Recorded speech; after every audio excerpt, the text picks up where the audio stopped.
A florist's world is filled with big budget, Instagram worthy moments, leaving so many florists feeling inadequate or discouraged because this isn't the type of work that they're attracting. But the bigger issue I see florists struggle with is being overwhelmed and exhausted, and frankly, counting down the days till the end of wedding season. If you are struggling keeping up with the day-to-day details of your business, like proposals, ordering product, client meetings, and then getting this week's wedding done, all while trying to balance kids, a day job, self-care, and whatever else gets thrown your way, I'm Jenny Beck, and I am going to help you feel so much lighter in your business.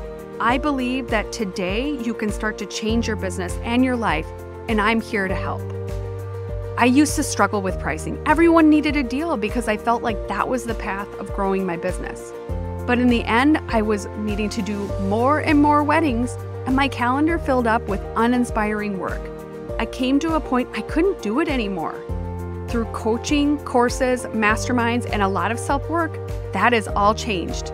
I feel creatively inspired, have the resources to work on my business and not constantly in my business, all while making impactful money, being a more present mom, and feeling balance in my life and business. Whether this is your side hustle, your mom hustle, or your everyday hustle, this podcast is the place for all the juicy details of creating a business you adore. Flower friend, my name is Jen, and I'm so glad you're here. Hello, flower friends. This is Jen, and you're listening to the Floral Hustle podcast. On this week's episode, I want to talk all things event production timeline, from when you should be ordering to on that week, when should you be doing what? So I have been a wedding and event florist for, I've owned my own business for 17 years. So I've been doing a lot of weddings since then. But I've been a florist for 25. So I've seen a lot of different formulas and ways people do things. Of course, I follow in all the florist Facebook groups to get an idea of what people are doing. And one of the things that I think is the biggest indicator of what your timeline is, if you have a cooler or not. And a lot of people hesitate. This is one of the things that I wish earlier in my business I would have done, because I made this big deal out of this purchase, out of this commitment, when it was the best purchase and commitment I probably could have made in my business. So that is going to dictate some of the production items. But ordering should be the same. A month out from the wedding, I am telling the couple I need their final table counts. I am telling them that this is pretty much what your order is going to look like. I send them a revision, and I give them 1 week to make any final revision so that I am getting final payment 3 weeks out. But the reason why I'm doing that like preliminary 4 week is because I want to push them to give me a 90% sure we could fluctuate by one table, maybe, number, because I need to formulate my floral orders. I need to formulate, reaching out to different wholesalers, sourcing product. I need that much time. And some florists go way ahead of time and then commit to orders, which I totally get. If it's a very dialed in order, a couple months ahead of time, if you want to source that, go right ahead. I have an April 28th event, and it looks super easy, super simple. And so I literally can just put that order together now. Especially, it does have some Matilda roses, so some terracotta roses. And that might be not the easiest thing to source in spring. So I'm going to be able to do that now. But if they are hesitating, this is what I hear a lot from other florists, is like they're not solidifying. You need to make sure you have verbiage in your contract that supports what you are requesting. So you are saying in your contract very clearly when final table count is due and when final payment is due. And I go as far as saying, I will not order the flowers and therefore cannot guarantee the aesthetic and color palette without final payment. And this is pushing them. I don't order flowers until I have final payment. So I am pushing them because some people drag their feet on payments. You probably experienced it, but I am trying to basically cut that off before it even starts by positioning that in my contract that this is important and that there are deadlines. So I do my preliminary revision, and that is based off there. I'm pretty sure our table count is going to be here.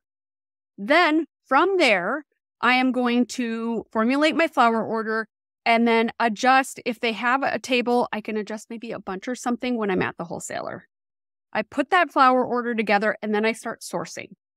I have several wholesalers that I order from here in the Twin Cities area.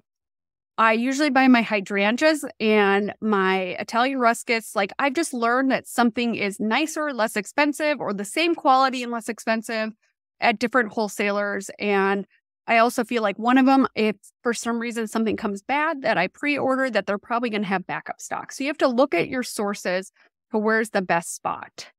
Then I send out my order. Ordering from Ecuador direct, I usually have my roses delivered that Monday. So they leave on Thursday from Ecuador.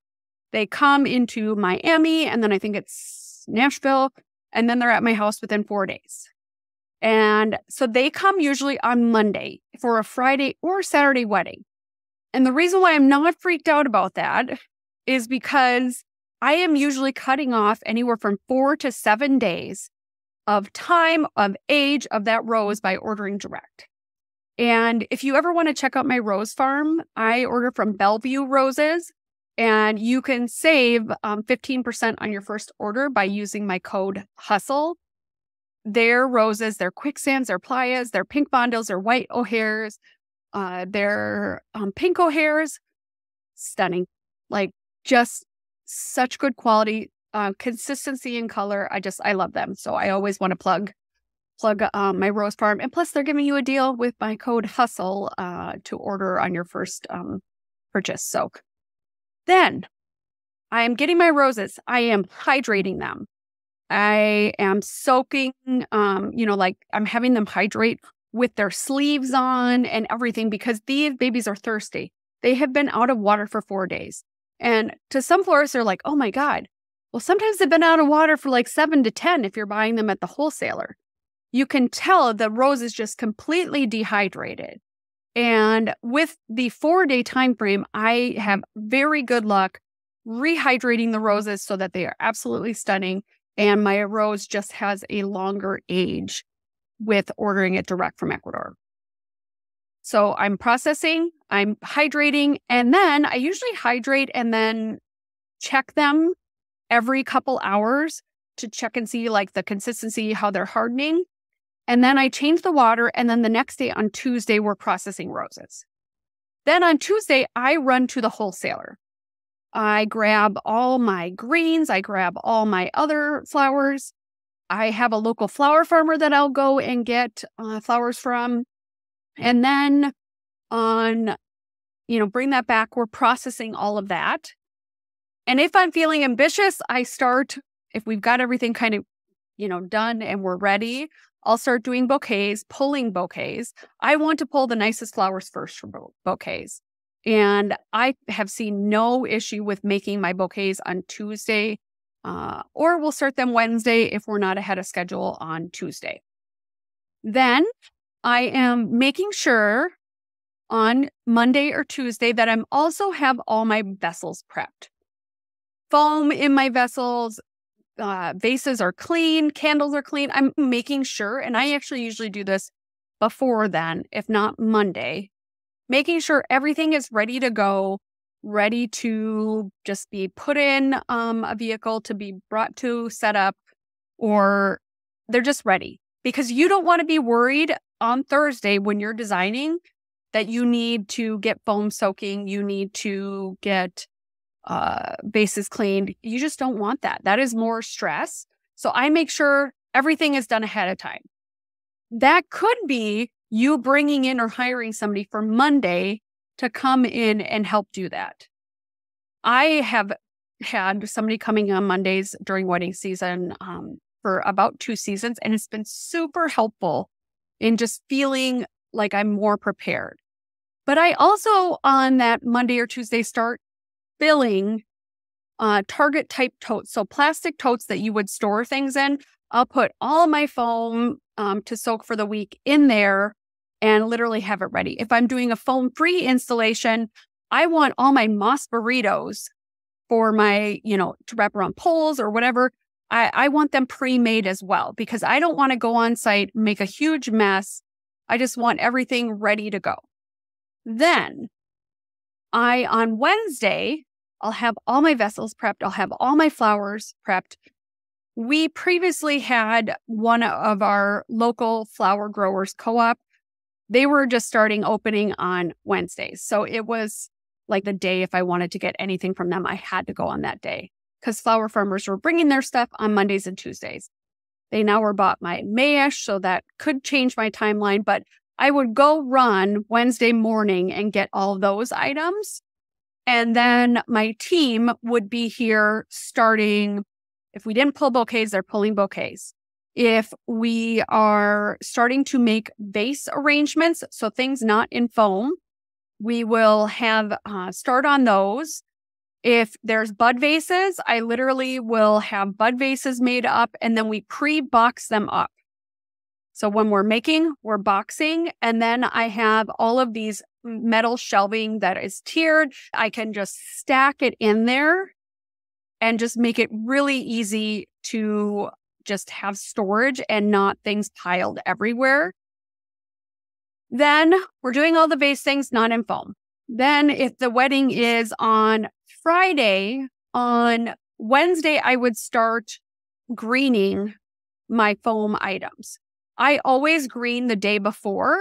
I pre-green everything because it makes it, for one, something that you're able to do. And so you're not compiling flowery and greening at the same time. Especially 90% of my installations, I do ahead of time.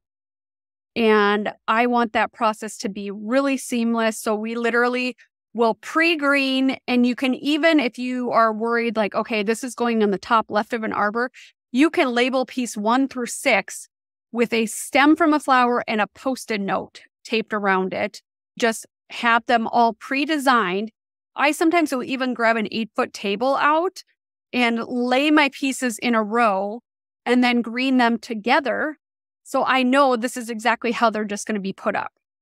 I pre-zip tie anything that is needing a zip tie on it. So any foam cages.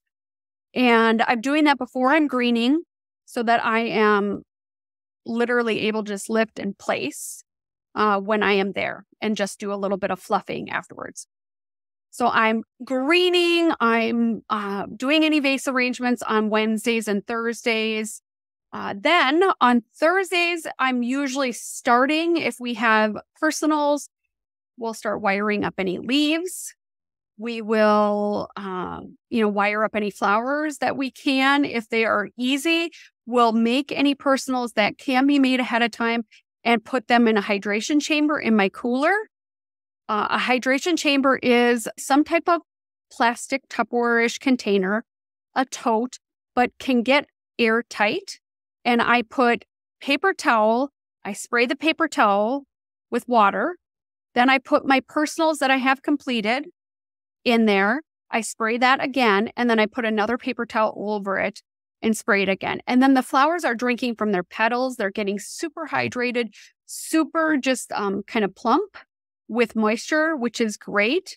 I've actually tested, I made a floral necklace and had it in a hydration chamber. And a couple of the flowers were peaky when I did it because I did it with flowers that were a little bit older. And they stayed, I gave up at 10 days just knowing that it was still going good. And so 10 days it lasted in the hydration chamber and was still looking good enough that I would wear it.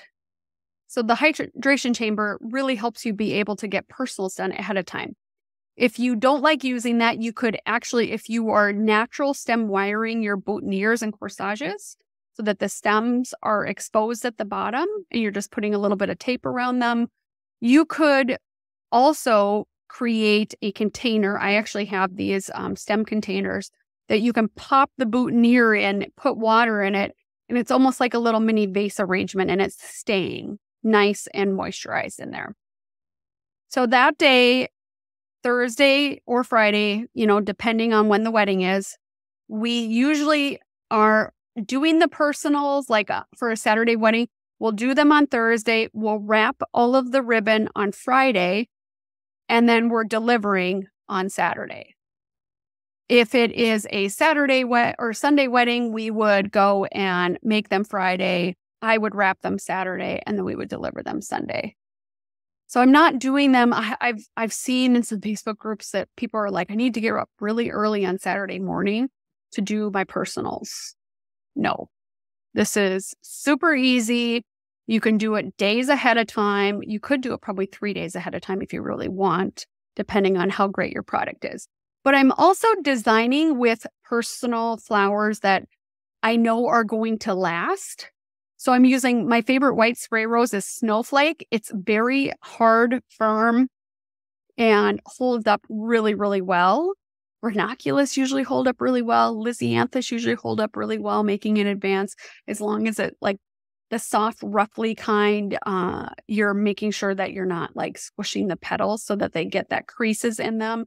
But those hold up really well. And then I'm using greenery that is good for long-term personals as well. Like I'm using Italian ruscus, Israeli ruscus. If I'm using eucalyptus, I make sure that it does not look peaky going into it, because I don't want to deal with having like browned leaves or anything. So my strategy is making things ahead of time. So I'm using product that supports that. Wax flower, usually very sturdy, as a filler in your personal. So I'm using those things and not necessarily using really delicate things that I feel that won't wear well to begin with, but also aren't going to hold up for long-term success in me being able to do these ahead of time.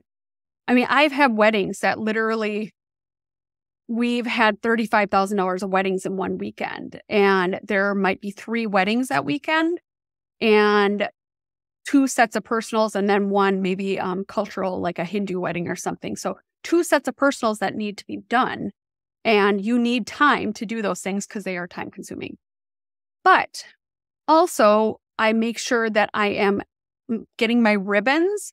If I have a Saturday weddings, I always do ribbon and cutting the bouquets in that nice straight stem the day before. So I'm not messing with that in the morning. I give it a fresh cut, usually later in the day before I'm delivering it.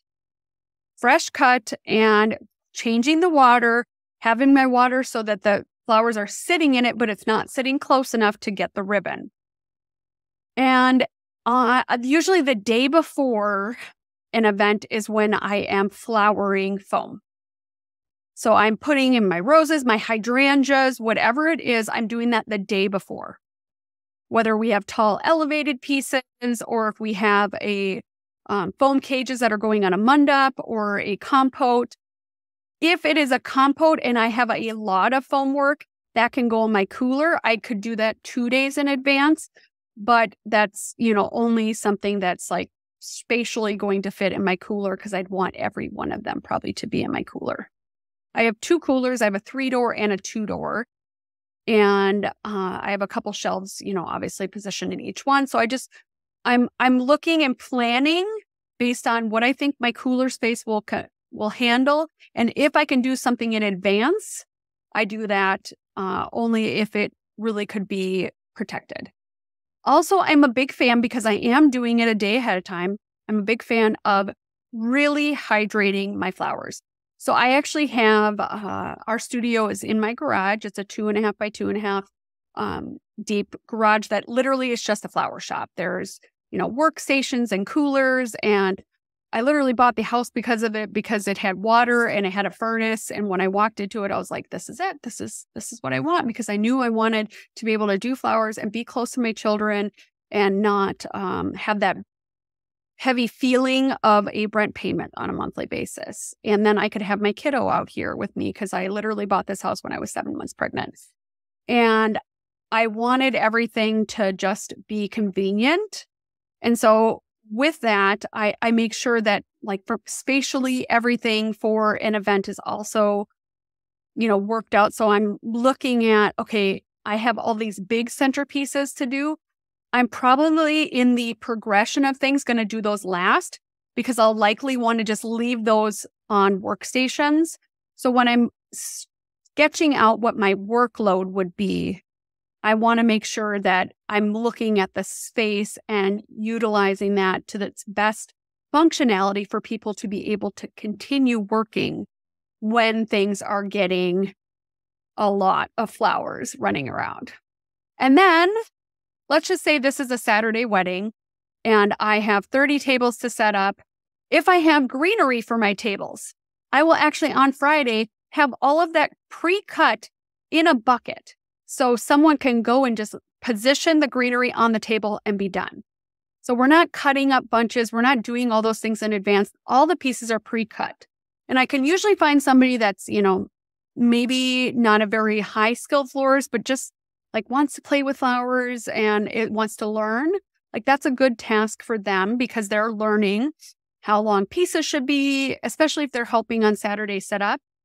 And then you're all done and not worried about tearing apart bunches. And then really, if the bunches are smaller, then you're not worried when you're on site that you're not going to have enough.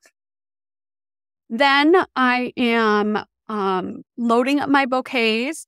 I pre-box all my centerpieces whenever possible when they're done. So compotes or vase arrangements or bud vases, all those are pre-boxed. So I'm just packing up my vehicle and leaving with them, which is nice because then I'm not doing a long load in.